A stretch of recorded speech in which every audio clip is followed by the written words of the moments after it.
Baik, Assalamualaikum warahmatullahi wabarakatuh. Saya di sini ingin mempresentasikan tentang makalah yang setelah saya buat untuk memenuhi tugas UAS metodologi penilaian kualitatif. Yang saya buat dalam PPT yang slide pertama yaitu peranan guru PAI dalam mengatasi kesulitan belajar SMP Al-Ikhlas dan Taroan. Jadi ada sekolah swasta di sekitar lingkungan saya yang saya jadikan sampel di situ.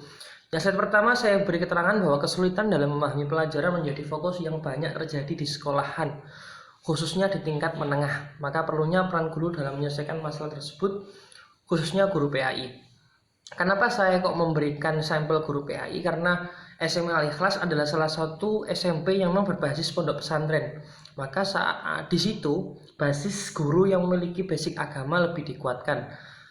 Kalau bicara tentang kesulitan, kita tahu bahwa ranah menengah ke atas adalah fase pertengahan di mana pola pikir siswa di dalam tingkatan pembelajaran yaitu MI dan SD yang tingkatan paling bawah telah menuju yang namanya transformatif menuju pola pikir yang lebih dewasa yaitu SMP. Maka terkadang adaptasi itu yang perlu waktu. Dan dalam proses itu biasanya banyak juga siswa-siswa yang mengalami kesulitan memahami. Kita lanjut ke slide yang kedua supaya agak sedikit singkat. Jadi kalau kita bicara tentang faktor-faktor kenapa kok para siswa memiliki kesulitan dalam memahami pembelajaran. Yang pertama ada yang namanya faktor internal atau faktor internal yaitu faktor yang timbul dari diri sendiri. Yang kedua yaitu faktor eksternal yaitu faktor yang datang dari luar diri sendiri. Kemudian kita petakan lagi kalau internal salah satunya yang pertama adalah hilangnya semangat belajar. Jadi bagaimana ketika siswa itu rasa untuk mencari ilmunya sudah berkurang, kemudian rasa untuk ingin tahu sesuatu hal yang baru juga berkurang, maka itu juga menjadi salah satu faktor dia kesulitan dalam memahami pelajaran. Yang kedua yaitu kekurangan fisik. Kalau kita sering mengistilahkan dengan tuna rungu, tuna apa itu saya lupa, beberapa pembagian aspek. Dan biasanya kalau di sekolah ada yang namanya SLB, sekolah luar biasa, itu sekolah yang memang memiliki kebutuhan khusus. Nah, jadi kekurangan fisik. Yang ketiga adalah kebiasaan buruk. Terkadang karena memang ini masuk di faktor eksternal sebenarnya, bagaimana seorang siswa terkadang terbentuk menjadi memiliki kebiasaan buruk yang akhirnya menghambat proses pelajaran tersebut. Contohnya kalau sering tidur larut malam, kemudian itu juga berpengaruh ketika dia melakukan proses pembelajaran, tidak fokus dan segala macam. Itu kebiasaan-kebiasaan yang seharusnya bisa dirubah oleh guru. Nanti ada materi tentang peran guru. Kemudian lanjut ke berikutnya yaitu pembahasan tentang eksternal. Eksternal tadi saya mengatakan bahwa faktor yang datang dari luar diri kita sendiri. Ada 3 di sini saya sebutkan. Yang pertama yaitu lingkungan. Kenapa kok lingkungan? Lingkungan sangat berpengaruh karena kalau kita bicara tentang sekolah, anak tidak sepenuhnya 24 jam berada di sekolah. Terkadang sekolah adalah menurut saya adalah circle di mana siswa mau tidak mau harus mengikuti aturan.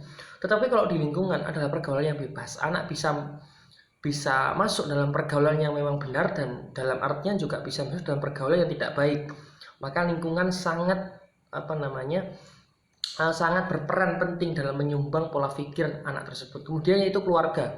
Keluarga sangat penting. Yang terpenting terkadang adalah bagaimana dukungan moral dan juga material. Nah, kalau keluarga mendukung secara moral dan material, biasanya anak tersebut memiliki tekanan batin dan juga kewajiban untuk mengembalikan rasa peduli tersebut. Tapi terkadang banyak contoh kalau mungkin anak yang broken home, keluarganya kurang memperhatikan segala macam, itu terkadang sangat mempengaruhi dalam psikis anak dan sangat mempengaruhi dalam proses pembelajarannya dan itu sangat menghambat. Yang ketiga itu teman, sebenarnya juga menyambung dengan lingkungan. Bagaimana teman bisa juga membuat teman itu juga bisa membentuk sebuah karakter terhadap siswa tersebut.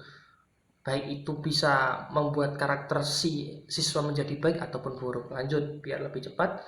Kemudian kelebihan guru pendidikan Islam, karena dari awal saya memberikan sampel bagaimana peran pendidikan agama Islam untuk mengatasi kesulitan belajar siswa di SMP Al-Ikhlas.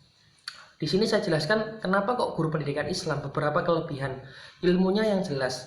Ilmu yang jelas yang dimiliki oleh guru pendidikan agama Islam karena yang dibahas adalah hal agama. Kalau saya sampaikan di makalah bahwa agama adalah hal yang sensitif, maka harus dijelaskan oleh orang-orang yang memang kompeten dalam bidang agama.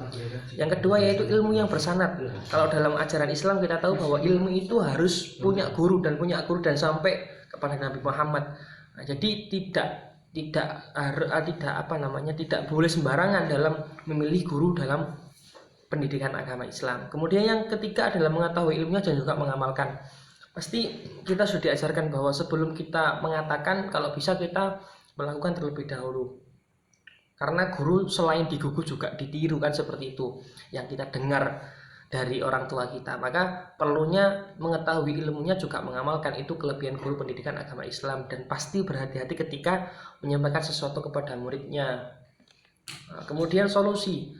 Solusi ketika solusi yang bisa diberikan, salah satu ada beberapa oleh guru pendidikan agama Islam menghadapi kesulitan-kesulitan yang dialami. Yang pertama, guru harus bisa menjadi fasilitator. Jadi ketika siswa mengalami kesulitan dalam hal apapun, khususnya dalam hal agama, yang saya katakan harus memang cari tahu dengan orang yang ahli agama, maka guru harusnya menjadi fasilitator dan memberikan hal yang bisa meluruskan pemahamannya. Yang kedua, guru menjadi pemberi motivasi. Ya, kembali ke pembahasan awal, jadi motivasi sangat penting untuk menumbuhkan semangat belajarnya. Yang ketiga, guru menjadi pengawal dalam proses pembelajaran. Jadi pembelajaran itu bedanya pendidik sama pengajar. Kalau pengajar hanya secara formalitas mengajarkan kemudian sudah, tapi kalau pendidik punya kewajiban untuk mengawal dan juga melihat perkembangan si siswa tersebut. Mungkin itu yang dapat saya sampaikan, kurang lebihnya mohon maaf. Wassalamualaikum warahmatullahi wabarakatuh.